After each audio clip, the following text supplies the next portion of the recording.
तो सभी कारीगरों की एक कॉमन प्रॉब्लम है कि ब्लाउज तो पूरा फिटिंग आ जाता है, लेकिन यहाँ पर बैक में आर्म होल के नीचे यहाँ पर जोल आ जाते हैं। ऐसा क्यों होता है? तो देखिए, ऐसा होने का एक ही कारण है कि आप जो स्लीव कटिंग करते हैं, यहाँ पर पीछे के आर्म होल कटिंग करने में कुछ गड़बड़ी कर देते हैं। क्या गड़बड़ी हो जाती है, चलिए मैं आपको बताता हूँ। तो गाइज, यहाँ पर आप देख सकते हैं कि स्लीव की ड्राफ्टिंग हमने कर दी है, और जो ब्लाउज में आर्म होल के नीचे जो झोल आने की प्रॉब्लम हो रही है उसका सॉल्यूशन बताओ, उससे पहले मैं आपको यहाँ पर ड्राफ्टिंग किस नाप से की गई है वो मैं पहले आपको मैं यहाँ पर समझा देता हूँ। तो यहाँ पर स्लीव की लेंथ है यहाँ पर 10.5 इंच।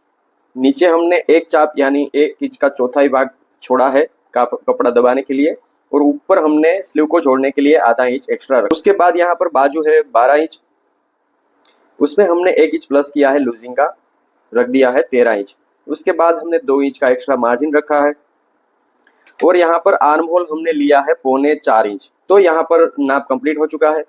उसके बाद हमने ये जो शेप है वो ये फ्रेंच कर्व की मदद से दिया है।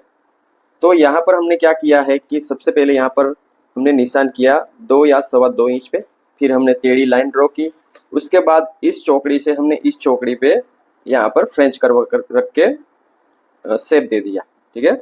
और यहाँ पर इस चौकड़ी पे हमने यहाँ पर 22 सेंटीमीटर रखा है, यहाँ जितना भी आता है रहने दो। तो उसके बाद हमने क्या किया कि इस चौकड़ी से इस चौकड़ी पर हमने इस तरह से पट्टी रख दी, और यहाँ से लेके यहाँ तक का नाप था उसका हमने आधा कर दिया, उसका हमने सेंटर निकाला और वहाँ पर यहाँ पर एक निशान कर दिया। और हमने क्या किया कि इस निशान से इस चौकड़ी तक इस तरह से फ्रेंच कर्व रख दिया, ठीक है। यहाँ पर हमने 16 सेंटीमीटर रखा, यहाँ जितना भी आता है रहने दिया, और यहाँ पर हमने इस तरह से लाइन ड्रॉ कर ली। फिर हमने क्या किया कि यहाँ से हमने आधा इंच पे यहाँ पर 22 सेंटीमीटर को रखा, और यहाँ पर हमने जो आधी लाइन छोड़ी थी यहाँ पर हमने पूरी कर दी। तो यहाँ तक हमने ड्राफ्टिंग कर ली। तो आपको स्लीव में क्या फेरबदल करना है जिससे जो प्रॉब्लम हो रही है वो सोल्व हो जाए?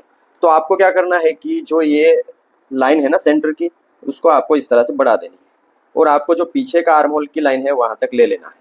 फिर उसके बाद यहाँ पर जो चौकड़ी है वहाँ आपको इस तरह से फ्रेंच कर्व रखना है। आप यहाँ पर 18 सेंटीमीटर रख दीजिए, इस चौकड़ी पे जितना भी आता है रख दीजिए, चलेगा।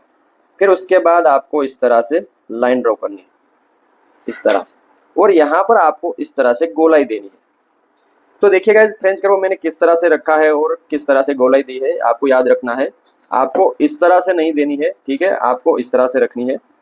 और यहाँ पर हमने 18 रखा है, आप 17 भी रख सकते हैं, 16 भी रख सकते हैं, ठीक है। आपको यहाँ पर गोलाई दे देनी है। जो प्रॉब्लम हो रही है आर्म होल के नीचे जो ब्लाउज के झोल आ रहा है आर्म होल के नीचे के साइड, वो बिल्कुल सोल्व हो जाएगा और ब्लाउज आर्म होल से बढ़िया फिटिंग आएगा।